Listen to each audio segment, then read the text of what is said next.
এটা তো মোবাইলের জগতের আপনার ঢাকা মেডিকেল বলা হয়, যে কোনো প্রবলেম সলভ এখানে হয়। ঢাকা মেডিকেল বলা হয় এখানে যে সব সমস্যার সমাধান করা হয়। তো মোটামুটি মোবাইলের যে কোনো প্রবলেম নিয়ে আসলেই আশা করি এখান থেকে কেউ ফিরে যায় না আর কি, প্রবলেম সলভ করে নিয়ে যায়। এই জন্য এটা ঢাকা মেডিকেল বলা হয়। আপনার সিপিওতে যে প্রবলেমগুলো থাকে এগুলোর কারণ তো সে ডেট থাকে, সে মৃতই থাকে, ওই সিপিওর কাজ করলে জীবিত হয়ে যায়। পাতাল মার্কেট যখন থেকে সার্ভিসিং করে আপনার বিভিন্ন মার্কেট তো তখন ছিল না, এটাই ফার্স্ট। তো এটা অনেক পুরাতন, তো যার কারণে এটাকে ঢাকা মেডিকেল বলা হয় আর কি। বিশেষ করে সিপিওর প্রযুক্তিগুলা, আবার আইসি আপনার অনেক সময় মাদারবোর্ড শর্ট হয়ে যায়। অনেক কাজ ছিল আগে যেগুলো হইতো না, এক্সপেন্সিভ ছিল আর কি, এখন কাজ সব কাজে ইজি হয়ে যায়, সব করা যায়।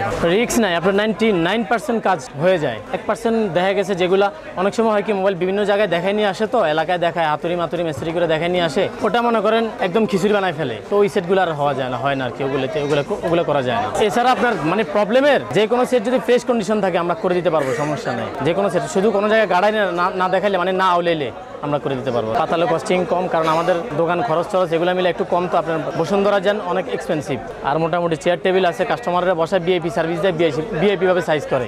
আমরা বসতেও দিতে পারি না, সামনে দাঁড়ায় রাখি কাজ করি, আমাদের মানে প্রাইস রিজনেবল। সিপিওর যে কাজগুলো এগুলো আগে একটু এক্সপেন্সিভ ছিল, ওই কাজগুলো আগে করা যাইতো না, নর্মাল কাজগুলো হইতো আর কি।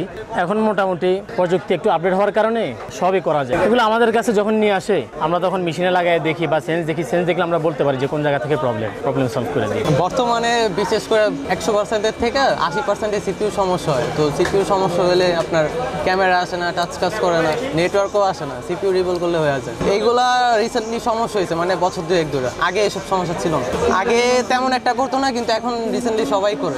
এটা করতে গেলে আলাদা কোর্স করতে হবে, কোর্সের মাধ্যমে শিখতে পারবো। রিস্ক লাগে না কোনো, যদি কাস্টমারকে জট হয় তাহলে রিস্ক লাগে।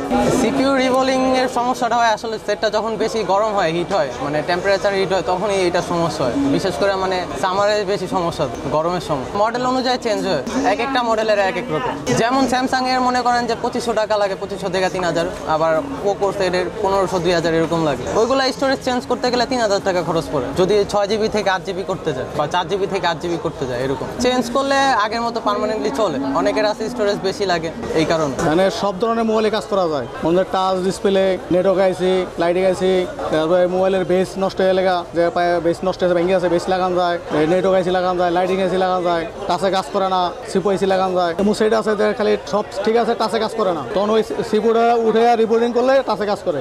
ওই ইন্ডিয়াতে শিখে আসছে, ইন্ডিয়াতে একজন শিখেছে, একজনে আরেকজন শিখছে, একজন তো একজনের মাধ্যমে শিখে গেছে। আগে টাচ ডিসপ্লে গুলাই একসাথে থাকলে বাংলায় ডিসপ্লেটা ভালো আছে, টাচটা নষ্ট, বাংলা সুরা দেখা যায়, ওটা ঠিক কথা তো না। তখন সিপ প্রযুক্তি ছিল না, ওটা বুদ্ধি ছিল না। এখন চায়না ওই মেশিন দিছে, তারপর সুতা দিছে, সুতাটা কাইটা ওটা ঠিক করা যায়। এখন যদি আইসি রিবোলিং করতে হয় তো ধরেন 2 ঘন্টা লাগবে। আর যদি টাচ ডিসপ্লে লাগায় তাহলে ধরেন 10-15 মিনিট হয়ে যাবো। ধরেন মানে স্কানে কয় কথা শোনা না, ওটা ডিসপ্লে লাগালো 10-15 মিনিট হয়ে যাবো। একটা ব্যাটারি লাগালো 10-15 মিনিট হয়ে যাবো। একটা টাচ কাইটটা যদি মেশিন টাচটা কাইটটা লাগাই দেয়, ওটা 15-20 মিনিট হয়ে যাবো। সবই পাওয়া যায়, অরিজিনাল পাওয়া যায়, ডুপ্লিকেটও পাওয়া যায়। চাইছেন আপনি একটা ডিসপ্লের দাম 4000 টাকা, মানে 4000 টাকা নেবেন না, আপনি নেবেন যেটা আমরা 1300 টাকা কিনা, আপনি 1500 দিবেন। 1300 টাকা কিনারটা 1500-200 লাভ করে আমরা 1500 টাকা লাগাইমু। মানে আপনি 3500 টাকা আপনি 1500 লাগাই দিব না।